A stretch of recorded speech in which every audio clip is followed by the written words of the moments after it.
magical night. I'm already starting to cry. This is really sad. It looks so beautiful. Okay, we're going to start this again. Welcome, friends, family, and loved ones on this magical night as we celebrate the wedding of Doug and Stephanie. This event is very extraordinary for me because I get the honor of celebrating the union of two of my closest friends, and I know I speak for everyone here when I know how amazing it is to be here tonight. Over the past few years, we've been lucky enough to see a true love story flourish. We shared in your contagious laughter, your independent spirit, and your sense of adventure. But most of all, we shared in your unconventional love and acceptance that you both give so freely to your friends and family.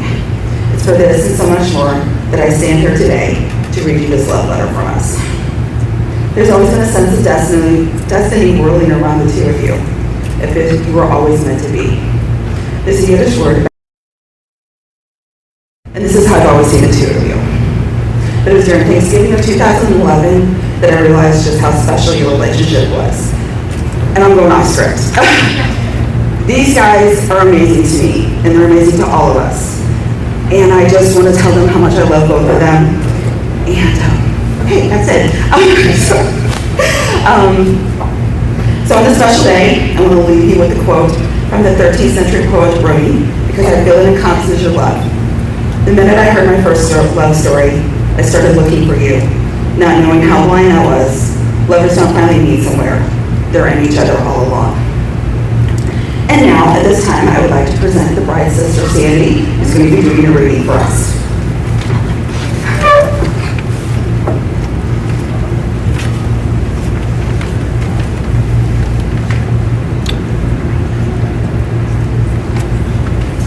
Hello, my name is Sandy, and I'm Stephanie's younger sister. She asked me to read Loving for All by Mildred Loving, and it was prepared for delivery on June 12, 2007, the 40th anniversary of the Loving versus Virginia announcement. When my late husband Richard and I got married in Washington, D.C. in 1958, it wasn't to make a political statement or start a fight. We were in love and we wanted to be married. We didn't get married in Washington because we wanted to marry there. We did it there because the government wouldn't allow us to marry back home in Virginia, where we grew up, where we met, where we fell in love, and where we wanted to be together and build our family. See, I'm a woman of color, and Richard was white. And at that time, people believed it was okay to keep us from marrying because of their ideas of who should marry whom. When Richard and I came back to our home in Virginia, happily married, we had no intention of battling over the law. We made a commitment to each other in our love and lives, and now had the legal commitment called marriage to match. Isn't that what marriage is? Not long after our wedding, we were awakened in the middle of the night in our own bedroom by deputy sheriffs actually arrested for the crime of marrying the wrong kind of person. One marriage certificate was hanging on the wall of our marriage certificate was hanging on the wall above the bed. The state prosecuted Richard and me, and after we were found guilty, the judge declared Almighty God created the races white, black, yellow, Malay, and red. It is. And he placed them on separate continents. And but for the interference with his arrangements, there would be no cause for such marriages. The fact that he separated the races allows that he did not intend for the races to mix. He sentenced us to a year in prison, but offered to suspend the sentence if we left our home in Virginia for 25 years of exile. We left and got a lawyer. Richard and I had to fight, but still we were not fighting for a cause, we were fighting for our love. So it turned out we had to fight. Happily, Richard and I didn't have to fight alone. Thanks to groups like the ACLU and the NAACP, Legal Defense and Educational Fund, and so many good people around the country willing to speak up, we took our case for the freedom to marry all the way to the U.S. Supreme Court. On June 12, 1967, the Supreme Court ruled unanimously that the freedom to marry has long been recognized as one of the vital personal rights essential to the orderly pursuit of happiness by free men, a basic civil right.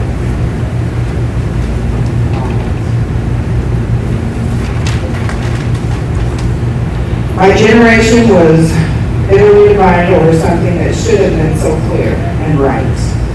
The majority believed that what the judge said, that it was God's plan to keep people apart, and the government to discriminate against people in love. But I have lived long enough now to see big changes. The older generation's fears and prejudice have given way, and today's young people realize that if someone loves someone, they have a right to marry. Surrounded as I am now by wonderful children and grandchildren, not a day goes by that I don't think of Richard and our love, our right to marry, and how much it means to me to have that freedom to marry the person precious to me, even if others thought he was the wrong kind of person for me to marry. I believe all Americans, no matter their race, no matter their sex, no matter their sexual orientation, should have that same freedom to marry. Government has no business imposing some people's religious beliefs over others, especially if it denies people's civil rights. I'm still not a political person, but I am proud that Richard and my name is on a court case that can help reinforce the love, the commitment, the fairness, and the family that so many people, black or white, young or old, gay or straight, seek in life. I support the freedom to marry for all. That's what loving and loving are all about. Thank you.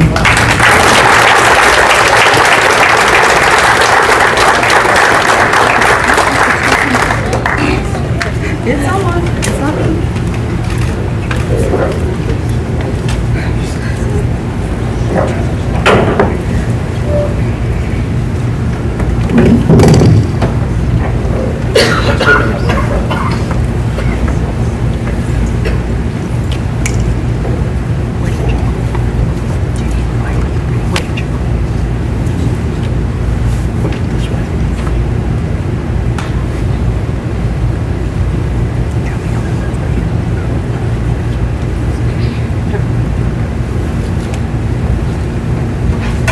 I have a big mouth, so I probably won't need the microphone.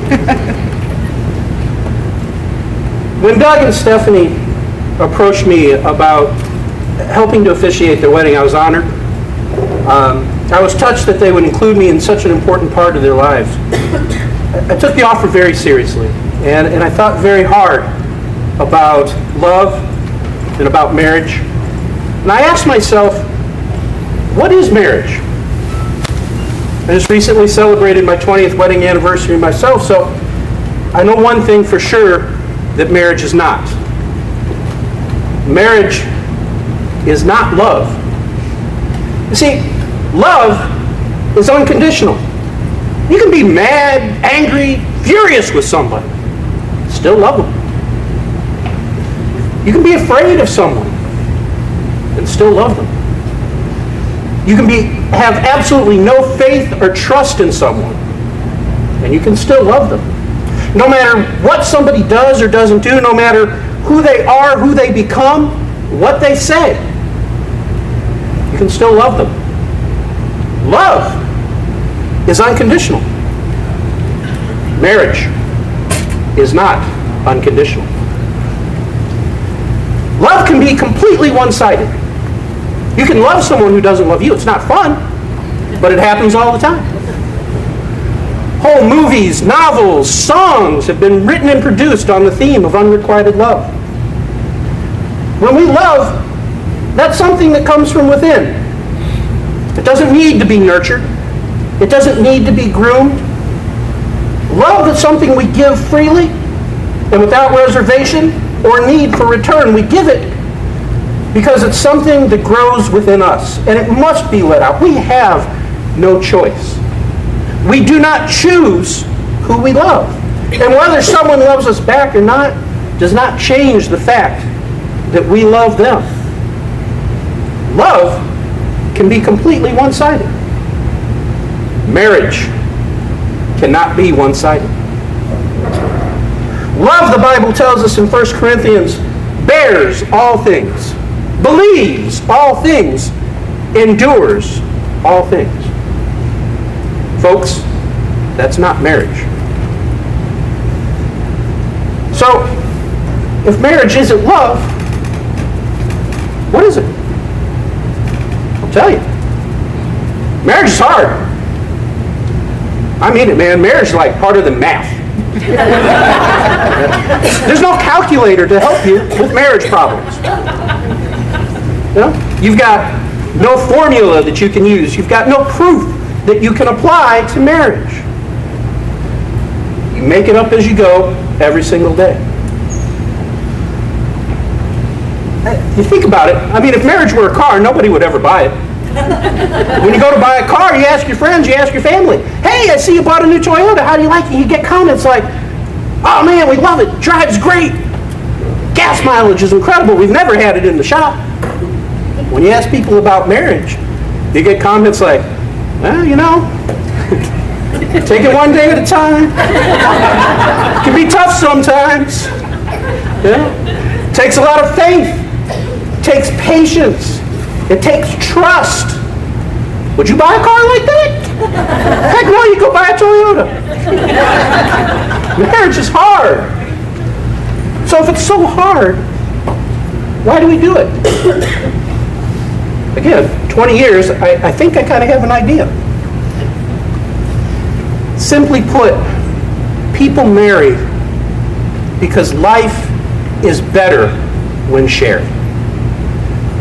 The burdens and the pains that we face every day are so much less when there's another pair of shoulders to help bear that burden. The joys and the triumphs that we experience, sometimes in just the smallest of things, are so much sweeter when we experience them with somebody else. And so, besides being hard, marriage is really a commitment to another person, a promise that you will be that extra set of shoulders to bear life's burdens.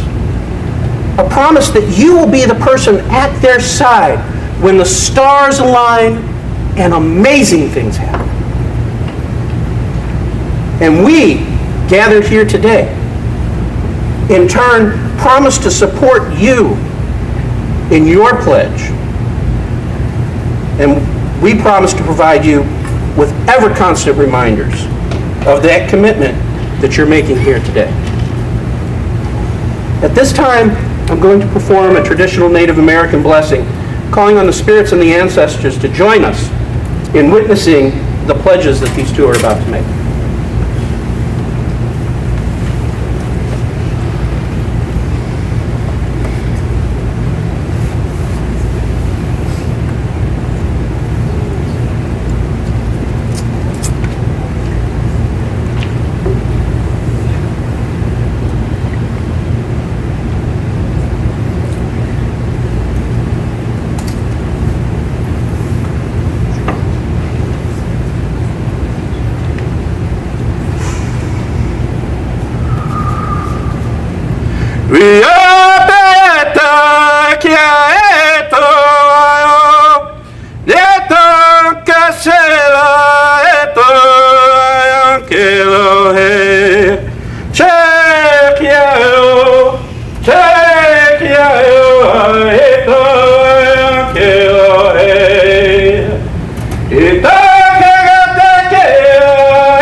Chekiayo, Chekiayo, Aeto Ankelohe.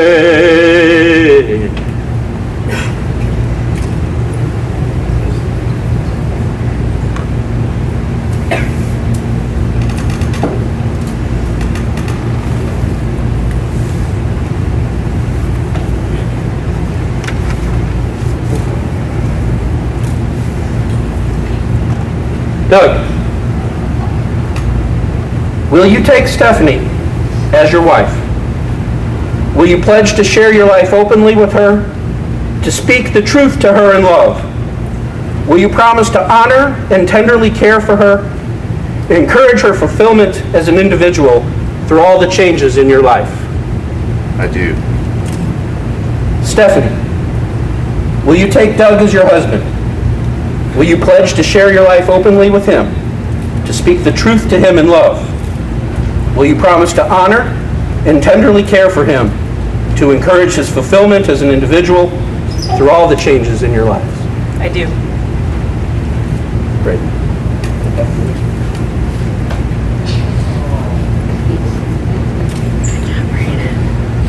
Douglas, take this ring and place it on Stephanie's finger. Repeat after me. Stephanie Payson Harris. Stephanie Payson Harris. Let this ring Let this ring be an ever-present symbol of my promises be an ever-present symbol of my promises and a reminder of my commitment to you. and a reminder of my commitment to you. I am honored to call you my wife. I am honored to call you my wife. Stephanie, take this ring, place it on Douglas's finger. Repeat after me. Douglas Thomas Clemens. Douglas Thomas Clemens. Let this ring Let this ring be an ever-present symbol of my promises be an ever-present symbol of my promises and a reminder of my commitment to you. and a reminder of my commitment to you. I am honored to call you my husband. I am honored to call you my husband. And so now, by the laws of the state of Missouri and by your own convictions, in front of these witnesses here, I pronounce you husband and wife. Stephanie, you may kiss your husband for the first time.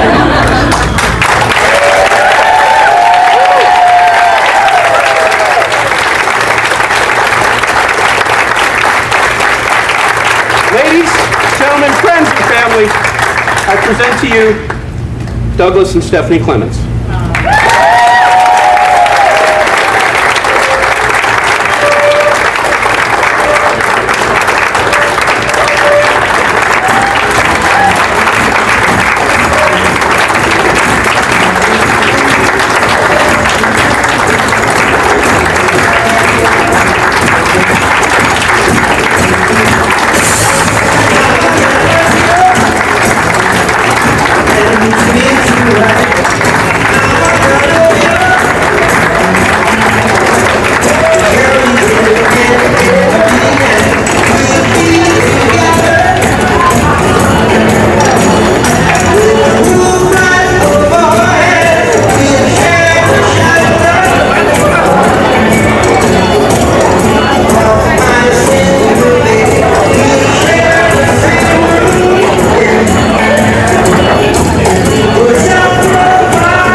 Brian, we're going to take some pictures outdoors.